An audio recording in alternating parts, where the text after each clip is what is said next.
Okay, so we're going to look now at how do you create tables, and basically we're creating schedules in AutoCAD. And you may have done this before. If not, this will be your introduction to creating these tables. You will see I went ahead and opened our architectural template so that I have the floor with the border and title block already on the paper space. But for this, I'm actually going to start in the model, and I'm just going to create the table there. And so I've switched over to the Annotate toolbar ribbon because that is where we have all the information about our tables. Now you can create your tables in model space, but ultimately your tables end up on the paper space. Your border, title block, general notes,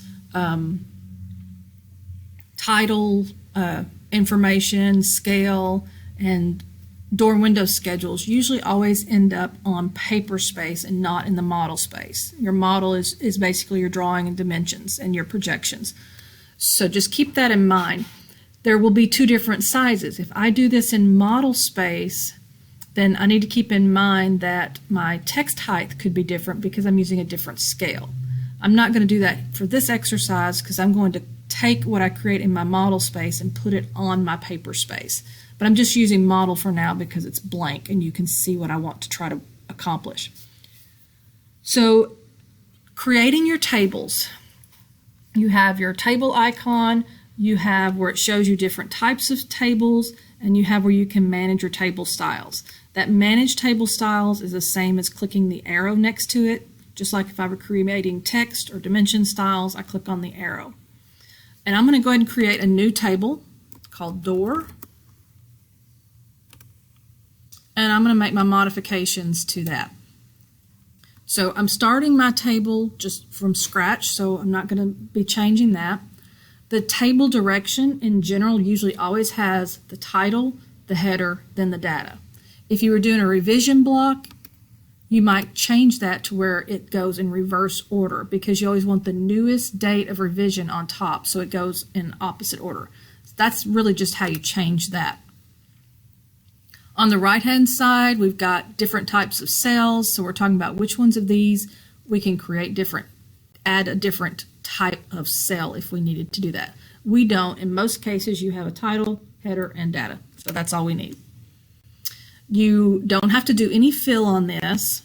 Right now, everything's going to be top center alignment, so center justified in the square that you're creating. The format is general, the data is general.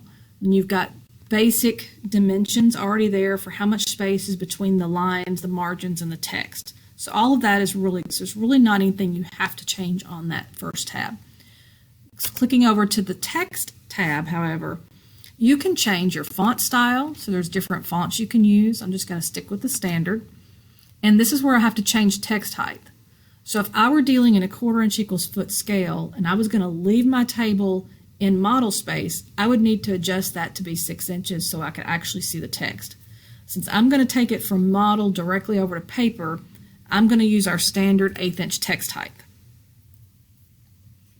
The text color is going to be by layer, so I would want to put this on the layer that I've created for my text. So that should be A-FLR-ANNO. And you can add another one if you want and do another dash after that and put TAB so that you have your table on a totally independent layer. Text angle should always be read left to right, so 0. The next tab is your borders, and again, same thing. I try to make sure everything says by layer. Everything should be set by my layer.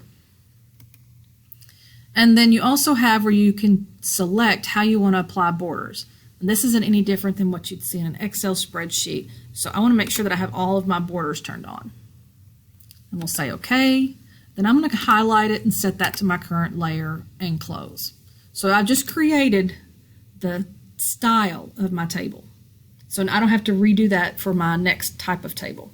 Now it's time to create the table itself. So you'll click on the table icon. We're using that style, so you could go back and forth if you need to change it. We are starting from an empty table. We're not going to import or export any data for this one. Gives you a preview below. It asks how you want to place it. Do you want to do it by just picking a simple point on your screen, or do you want to draw a window that represents the size of your table? That's your options. I'm just going to pick a point and start working from there. Now it needs to know how many columns and how many rows. So columns again are your vertical. We're going to do a simple window and door schedule that only has 4 columns each, even though window schedules can get a lot bigger by adding additional information for rough openings and so forth. But we want 4. We're not going to worry about column width. I'm going to show you how to make adjustments so they're not all the same. And I don't know how many doors you've selected for your plan, so we're just going to put in 10 and we can delete if we don't use any. And they're going to be 1 row height. First row will be title, header, and data. So if you wanted to change those, you have the option to change that as well here. Once you're ready, you're going to hit OK, and I'm going to pick a point on my screen to place the table. It is currently highlighting the very first row and waiting for me to type. So this is going to be door schedule. I'm going to tab. The next column header is symbol. I'm going to tab. Next one is size. I'm going to tab, type, tab, and I use QTY for quantity instead of QUAN. No big deal. I'm going to tab and it's going to go to the next row. I'm going to hit 1, and then I don't really know any other text after that, so I'm going to go ahead and close the text editor. And I'm going to come over here and zoom in on that little tiny table, because remember, we're using very small text. And now you can see all of your different information that you just typed in. If something's wrong, very easy to fix. I'll just double click in the box. It's highlighted, the cursor is blinking, and it's prompting me to make whatever changes I need to. So if I need to start retyping, I'm going to double click in a box and it's ready for me to type the next thing. So I can use the down arrow. If I'm doing numbers or whatever it is, it's changing the justification. But I can just use the down arrow to go through each of those. If I use the tab, it takes me across the row. I don't necessarily like those to the right, so I'm going to use a crossing window. I've picked my cursor, I'm holding down the pick button, I am dragging over all of those, and I'm going to release. And you will see it highlighted in that big yellow square with the grips. There's 4 grips and a corner grip. Those rows are all selected. I can go in and modify. I want these to be top center. And that's how quick and easy it is to make justification modifications. I'm going to do the same thing on type. Select those, and I'm going to actually change those to be top left. And now I'm going to double click in the box underneath size, and I'm just going to say my front door, I need to have at least a 3-foot front door. So I'm going to type in what size it would be. I'm going to tab because I'm going across the row, and I'm going to say this is an exterior right-hand door, 8-panel, something like that. And there may be more information. You may actually get into looking up all your doors and typing in additional information. But EXT is exterior, RH is a right-hand door, because if you have a right-hand door that's the same size as a left-hand door, you definitely don't want to put those as the same door number on your plan. So those would have different call-out numbers because they are left and right, and you have to buy 2 different types of doors. You don't want to have 2 right-hand doors and need the opposite, because it will not work. Next thing, how many of those? I may only have 1 that's like that. And you will have that a lot. So that's why 10 is probably a good number of doors selections that you'll have. So again, I could tab, go to the next box, tab, get to the next box, or I can come over here and just simply double click in the box. Now my quantity did the same thing. It justified all the way to the right. I'm going to do my grips, or not my grips, select and grab that crossing window, and I'm going to change the alignment to be top center. So that's how you create the table, input your text very quickly, and that's how you can modify the justifications. Now, the last thing I would change is I don't need that much space for numbers.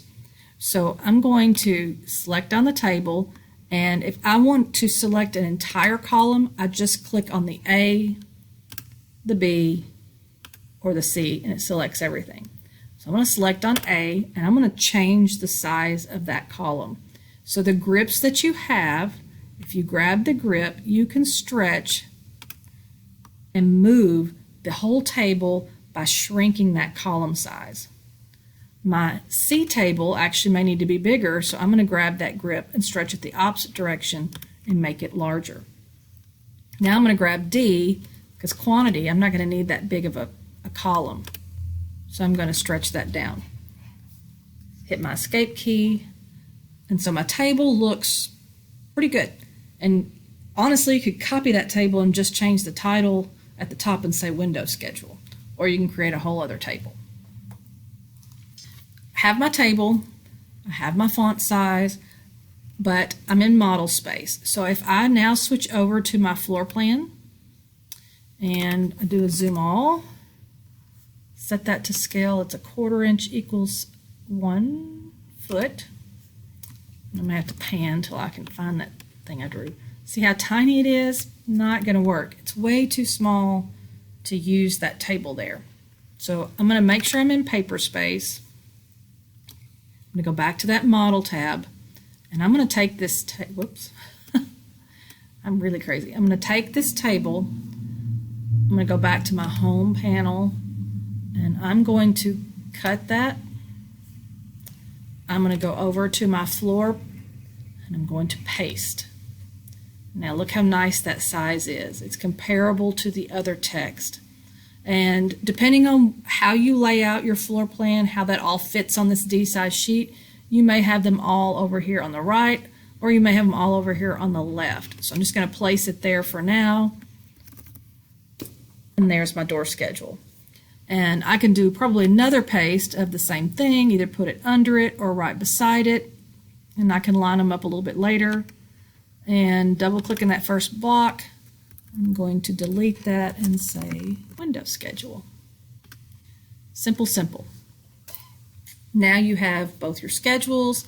All you have to do is go in and make your modifications. So just remember your door schedules are going to be numbers. Your window schedules actually are going to be letters. So I'm going to go in and I'm going to change it doesn't like me. I'm going to change the squares. Okay, hit cancel.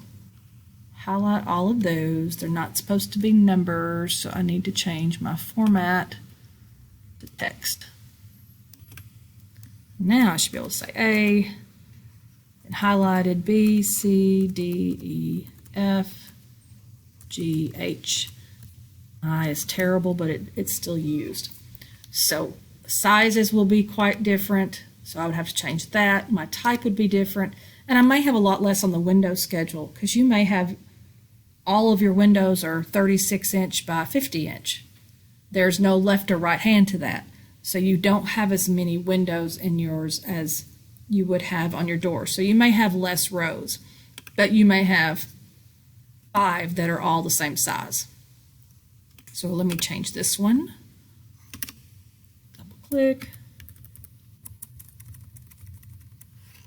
I'll just call them double hung. Go into this. My windows don't need to be that size. They are still 3 feet, but they're not as tall as your doors. So they may only be 60 inches, which is a 5-foot window. So if I know I'm not going to need but maybe 5 different window types, I can go ahead and come in and grab the table. You grab the whole row, and at the top you have the option to delete row. So I can go in and delete anything past there and change the size of my table. Same thing if I get into this and I'm like, oh no, I needed a row. Highlight the row and say insert below, and then you're right back where you were. So that's how you're going to be able to modify your tables. And that's AutoCAD tables in a nutshell.